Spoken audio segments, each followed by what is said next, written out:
Well, that was boring, wasn't it? Ipswich won, Manchester United won. Without any further ado, let's analyze. Alright, so let's start this tactical analysis video by highlighting the good. And before that, we need to, of course, talk about Amorim's 3-4-3 system. The 3-4-3 in general is a pretty flat, wide system. Therefore, it is perfectly natural that teams that play the system naturally tend to gravitate towards build-ups on the wing. But of course, what makes Amorim's system slightly different is the fact that he likes to use inverted wing backs. In this case, Diogo Dalot, who is right-footed on the left, and Amad Diallo, who is left-footed on the right. And the reason he likes to do this is because this creates zigzag patterns in that a typical Amorim build-up actually goes from the defensive trio to one of the wing backs, and then from the wing backs, since they are inverted, these angular passes towards the center, and then from the players who are in the center, either they go straight at the defense or they go wide again. And these types of build-ups can actually be quite difficult to defend against, as was the case for most of the first half against Ipswich. And here is a case in point, Exhibit A. Here, Garnacho and Diogo Dalot in perfect coordination, perfect synergy. Garnacho makes a pretty good run into the space, and then of course Diogo Dalot finds him, and that makes it really interesting for us from an attacking perspective, because these kind of plays, they can tend to drag the opposition fullbacks, in this case Tuanzebe, out of position. And of course, in these kind of situations where there is a lot of space, we do have players like Garnacho and Rashford who can be extremely difficult to defend against. But that was not the only situation. Of course, here I'm highlighting quite a few sequences that show this Ruben Amorim build-up play, just to show you guys that, of course, the goal that we scored in the first half, in the first minute of the game, was no fluke. Okay, so in this sequence again, Diogo Dalot is going to be a key player there. Of course, Andre Onana was kind of our deep line player. One of the reasons and one of the factors that make a 3-4-3 really potent is the movement of these two players in midfield. You know, the base of the midfield, in this case, Christian Eriksen and Casemiro, they have to be quite mobile and they have to love to get on the ball. Otherwise, it's a system that can be quite flat and easy to defend against. Whenever we play against teams that like to press on the front foot, energetic team, as was the case with Ipswich. But here, because Eriksen comes in to get the ball and he's in acres of space, Burns right here is in a very tough situation, because not only does he need to engage Diogo Dalot, but also he needs to make sure that he blocks this passing lane towards Christian Eriksen. And of course, Diogo Dalot exploits that to go and dribble past the player. Now it opens up an angle for him so he can pass it to Bruno Fernandes. And of course, much more interestingly, towards Amad Diallo right there into the wide positions. Another example right here, and this one is very crucial in highlighting the importance of movement in midfield among players like Bruno Fernandes, Casemiro, and Christian Eriksen. In this case right here, as you can see, there isn't a lot of space through the middle. And so Mazraoui can just go wide towards Amad Diallo. But Christian Eriksen is going to do something interesting right here. He carries on running forward, and so he takes the opposition midfielder with him. And then Bruno Fernandes is going to do exactly the same thing, and he takes Jens Cajuste with him as well. Now this leaves Casemiro in a lot of space right here. So Mazraoui can find this pass between the two opposition forwards towards Casemiro. And that was just the right pass to play. And Casemiro identifies a nice opportunity, and then beautiful, exquisite pass towards Diogo Dalot. This sequence right here is very important because Ruben Amorim's system, as I've shown in that video, the last video that I've made, where I talked about Ruben Amorim's system by analyzing Sporting Lisbon's game against PSV Eindhoven, 1-1 draw in the Champions League.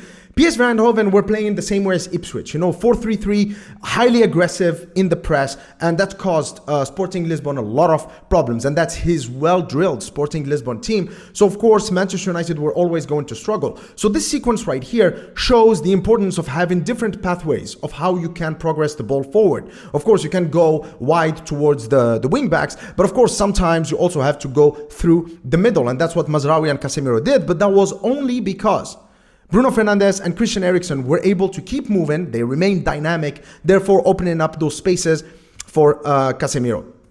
And so here, of course, the ball goes in towards Diogo Dalot. As you can see, again, they start deep, those wing backs, but then effectively they are the wingers in the system. And here's another sequence that was really interesting. And of course, Christian Eriksen is again going to play a crucial role in behind the success in this sequence. Amad Diallo is going to receive the ball, but of course, Christian Eriksen keeps moving and coming close. Amad Diallo gives the ball and then moves immediately. But notice how Garnacho right now, he's not playing wide and up. He's actually getting used to this new role that Ruben Amorim is giving him. Mainly, he needs to play as a false 9 or an attacking midfielder. Garnacho is kind of like a false 10. He's like a 10/7 hybrid in this new system. Therefore, he needs to drop back. In effect, him and Bruno Fernandes need to create a box alongside Casemiro and Christian Eriksen in front of the defense in order to provide a lot of passing lanes and triangles for the team. And that's exactly what Garnacho did, and that's amazing. As soon as he passes the ball back to Christian Eriksen, he moves into space. That's amazing off-the-ball movement from Garnacho. Now, Amad Diallo can find him. Now, this was a wasted opportunity, but right here, with Bruno Fernandes and especially Dalot over there, that space should have been exploited had we not kind of gotten confused in this sequence right here. Now, guys, you know, it's that time of the video. I just need to remind you that if you enjoy this kind of content, please make sure, guys, that you give it the thumbs up. It's really important when it comes to the YouTube algorithm. And at this point, that is actually the best way you can support this channel. Don't do it for me, do it for the puppy. All right, so let's get going. Of course, I showed you those sequences to show you that the goal we scored in the first minute was not a fluke. And that's exactly what we're going to talk about here. First of all is De Ligt's positioning right here, which is quite interesting. He's playing more as a defensive midfielder, and the reason for that is to actually drag some of the forward players to allow Onana to have space. And of course here Casemiro and Christian Eriksen, this was in the beginning of the game. The instructions were still fresh in the players' minds, and so the players were still quite dynamic and up for it. And so all of these options in midfield mean that it's harder for Ipswich to actually put pressure on us. So as you can see, they're committing quite a few of their players, but Mazraoui is still free. And then now Mazraoui is going to go towards Diallo over there. But the mistake that Ipswich made is that Davis, the left back, is now too committed. Bruno Fernandes is making a very good run into the wide areas, which means that now the left-sided centre back is going to have to engage Bruno Fernandes. And this was checkmate because this is an easy 1-2. And what's happening now, as you can see from these blue circles right here, that's effectively the Ipswich back four. And their defensive structure is completely compromised right here. And so Amad Diallo can go forward. Actually, beautiful technique and pace from Amad Diallo. As you can see here, Garnacho playing through the center with Diogo Dalot effectively being a left winger in this sequence. But of course, Amad has a lot of options here. But of course, to highlight how messed up their defensive line was because of this move between Amad Diallo and Bruno Fernandes, Marcus Rashford, who is attacking the near post, is actually tucked in between the right back, Tuanzebe, and the right-sided centre-back, O'Shea. And that just shows you how this move kind of just completely confused the Ipswich players. But then you might say, well, Mr. Scarlet Report, well, how come we were so good with these kind of patterns and yet we did not win the game? Well, actually, the answer to that is very simple. And this is one of the limitations of the Ruben Amorim system, is that you need a lot of movement through the middle from the midfielders. You need wing backs who are quite good technically and they have a wide range of passing. Players like Quenda, for example, are perfect for this role. But also you need a target man striker to be an outlet, and that's where Gyökeres comes into play. Of course, here against Ipswich, we started with Marcus Rashford, who is as far removed from a target man as a player can be. So, of course, we were limited in the options we had. And while I did praise Christian Eriksen and Casemiro and Bruno Fernandes with their movement through the middle, of course, they were not consistent with it. They did it in phases. But of course, throughout the game, we relied mainly on the wing backs. And Ipswich and McKenna is, of course, a very good coach, and he kind of understood what the game plan was. What they did is that they just waited for triggers and then they attacked the wide areas with intensity. For example, here, the trigger, when the ball goes to Johnny Evans, they know that the next ball is going to go towards Diogo Dalot. And as you can see, they're pressing with intensity, with Tuanzebe going on Garnacho. And of course, we were impotent and unable to build up again on the wings. Here, this sequence right here just angered me. For example, here we have a clear hole in here in between the two Ipswich players, but both Ugarte and Bruno Fernandes are not making the right run. What should happen is that Ugarte should probably drop deeper to grab Hutchinson with him and to drag him wider into this area, opening up a path for Bruno Fernandes to get the ball, who should have dropped a little bit deeper, but that didn't happen. So now what happens is that we have to go back. Effectively, this nullified Ugarte and Christian Eriksen because now they are not part of the sequence. And then here, this is the trigger. This ball is awkward for Onana to deal with. So now the Ipswich players just go and attack aggressively. By the time the ball reaches Mazraoui, it's already too late. There are 4 Ipswich players who are attacking with aggression. And of course, we are unable to get the ball out. But of course, all of these things just mean that, okay, we should have won 1-0. Well, then why did we concede a goal? Why were Ipswich so dangerous throughout the game? Well, the reason is this guy, Omari Hutchinson, who has been really good. But I think he's a good player, but I think that his job was made much easier because he was facing Casemiro and Evans. In the second half with Luke Shaw and Ugarte, 2 players who are faster, who got physicality, intensity. Of course, Omari Hutchinson's impact on the game has lessened, but still, he had a very good game. And what I like about him, and this is something that I highly rate from players, is of course their off-the-ball movement. Casemiro has been marking him, but of course Hutchinson has been moving all the time, moving into these wide areas, dragging Casemiro with him. In that same sequence right here, Johnny Evans is the one marking Hutchinson, but look, he shakes him easily and then he moves into space where he can receive the ball. And when he does, he's asking for the ball. He's got acres of space, and then now Casemiro comes towards him. But of course, in this kind of duels, oh my God, just takes out Casemiro out of play. And Manchester United were struggling to deal with him. Here again, he's asking for the ball. And what I hate about this, and this is one of the mistakes we were making under Erik ten Hag, is that we just overcommit in the press, and sometimes you don't have to. I mean, this is Casemiro and Eriksen. They're supposed to be our defensive midfielders, and now they're too overcommitted. What's the point of this? And if you do this, then the defensive line should also push higher.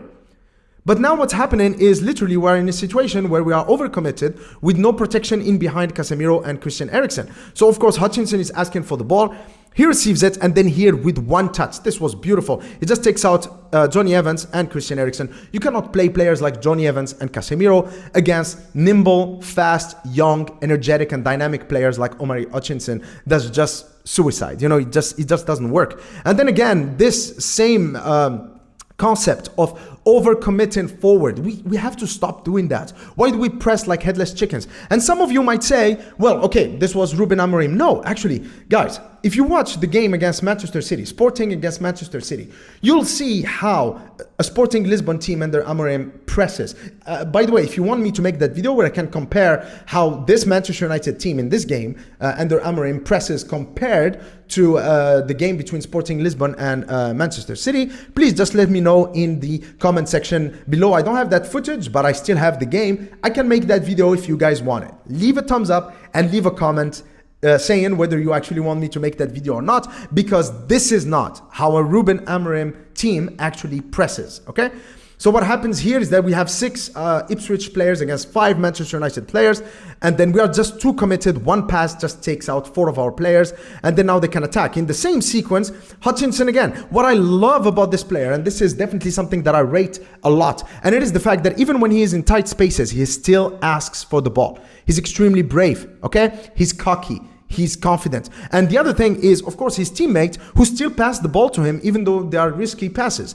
In this case, Morsi is going to find him. Garnacho misses the interception. And look, now he's moving towards Casemiro, who's supposed to mark him. He's still asking for the ball, even though Casemiro is 1 or 2 yards away. And then, of course, with his pace and his technique, he just takes him away. And that was a beautiful goal. By the way, Onana would have saved that, but it hit Mazraoui on the head. I'm not saying it's Mazraoui's fault. I'm just saying it's unfortunate, okay? We could have won this game had it not hit Mazraoui's head. But anyway, we should have won this game anyway.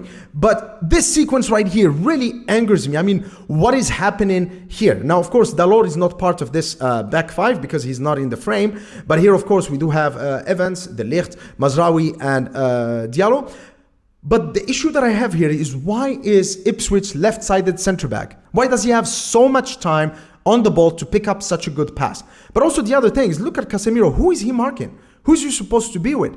I just don't get the current positioning. And it's understandable. Of course, it's the beginning of Ruben Amorim's tenure as a Manchester United manager. You can't just expect the players to just pick it up from day one.